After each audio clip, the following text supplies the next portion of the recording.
Hi, Wendy here, and in this video we're diving into how to master your emotions because it revolutionizes and changes everything when you have mastery over your emotions. Otherwise, they knock out your logic and it creates loads of problems for us. It creates pain, suffering, it creates disharmony in relationships, it creates wars, it creates all of that.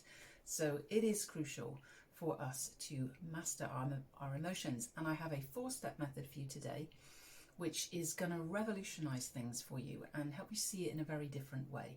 This completely changed my life when I discovered this. And let's start with emotional intelligence. Like, what is emotional intelligence? So Daniel Goleman gives a very simple definition, which I love, and he says it's simply how well we handle ourselves in relationships. And that's really crucial, isn't it? Because all of life is relationships. You know, whether we're talking about business, personal life, it all comes down to relationships because we are social beings who live, in community. And he says there are 4 domains to it: self-awareness, self-management, empathy, and social skills. So in this video today, I want to look at self-awareness and self-management and how do we get this mastery over emotions. And now the thing is, the emotions drive our behavior, and like I mentioned, they knock out the logic, they knock out the reasoning mind. Have you noticed that? But they do, don't they? And you just suddenly, you're all over the place and you can't think straight because your emotions have taken over. And so as we can learn to quiet the emotions, we can get more access to the reasoning mind and a greater connection to that which is greater as well. So this 4-step method, number 1 is you have to own it. And what I mean by that is, this is a switch where we realize that the world works from the inside out, not the outside in. Often we are feeling like this person has done this thing or this thing has happened and that's why I feel like I feel. And what we have to realize, which changes everything, is I create how I feel. You create how you feel. Do you live that, or do you feel like the outside happens to you? Because I certainly know I used to totally think it was all happening outside of me. So number 1, you have to own it. This emotion is mine. It's arising in me. It's my response to the situation, and it has the meaning that I am giving to it will generate the emotion that I feel about it. It's not happening randomly. You have more power than you realize. So number 1, you have to own it. Number 2, you have to stop thinking. I know that sounds insane, and you're like, Wendy, what? That's impossible, and I agree with you. And it's not really about stopping thinking. It's about realizing that your thinking does not have the answers you are looking for. It is coming up with lots of clever reasons as to try and explain why you feel like you feel, and most of them are red herrings. Why?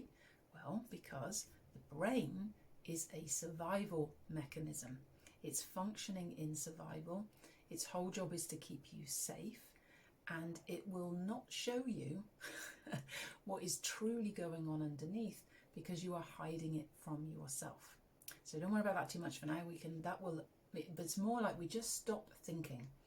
And how we do that is we change our focus of awareness to number 3, start feeling. And so when you bring your attention into the body and you allow what is the feeling here. Now, here's another problem, isn't it? We are effectively trying to avoid a whole load of feelings. All of the things we have deemed to be negative: sadness, anger, grief, despair, despondency, shame, guilt, all of those delicious things that we have said, I don't want to feel those, unconsciously. And then that means that we do everything we can to avoid them, which is where you think. You try to think, and what it does is it just keeps you from, you decided I don't want to feel that, and so your brain is happily obliging to go, oh, you don't want to feel that? Let's go over here and think about things. And thinking is such an amazing distractor from what's really going on. So instead, you start to feel. You bring your awareness into your body and you allow yourself, you give permission, I am willing to feel this feeling. And then step 4 is you breathe and observe. So all you need to do is breathe, and what's really important is that you become the observer. So you want to see it like come up and out a bit of your own body, like you could look down on it, like you were watching this emotion instead of actually being the emotion. And you just breathe and you observe and you do your best to let go of the thinking, because your thought will come and it will, oh, this is because of, and this happened because, and all of that will come. You keep putting that to the side so that you can breathe deeper and just feel and then see what arises. Now, what's amazing here is as you release your attachment to the thinking and you feel more into the feeling, real wisdom arises as to what's really going on. So I want to share a story with you to example like how important it is not to get lost in our head and how destructive that can be in our relationships. My lovely husband, who I've married twice, we separated for 8 years and we were divorced. And when he came back to me, he'd said, he was interested to see if there was anything still between us. And I was just about to meet somebody for the first time who I'd been talking to for a while online. And so I said to him, I'm just about to meet this person and go into this other relationship. And he said, oh, well, I don't want to disrupt anything that you're doing. And I said, well, it's okay, let me think about it. Now, when I came back to him, having thought about it, having missed him for 8 years, I said, my decision is to see what is here between us, because I've missed you for 8 years and I feel like, it would be silly like not to take this opportunity to see what was there. And he blurted out, oh my God, I'm going to hurt you again. And I felt the fear, I felt myself contract. And what I did was I just took a really deep breath and allowed the flow of that emotion.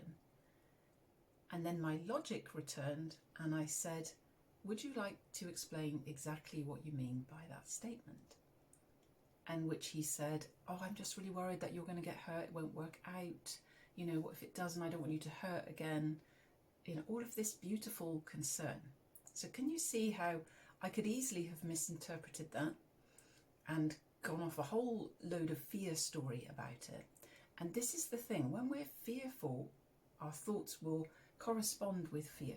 When we're open and expansive in love, our thoughts will correspond with that. And there's greater thinking. Like love is an expansion and fear is a contraction. And this is the transition we're in. This is why it's crucial for us to master our emotions. It changes everything for the better. It improves your relationships. You feel better. Everything's better. It's so good. I hope this has been helpful for you today. And if you have any questions, pop them in the comments. If you love help and support in mastering your emotions so that you can bring improvements to your life and flourish and thrive, then reach out to me. I'd love to chat to you. I'll see you again soon. Bye for now.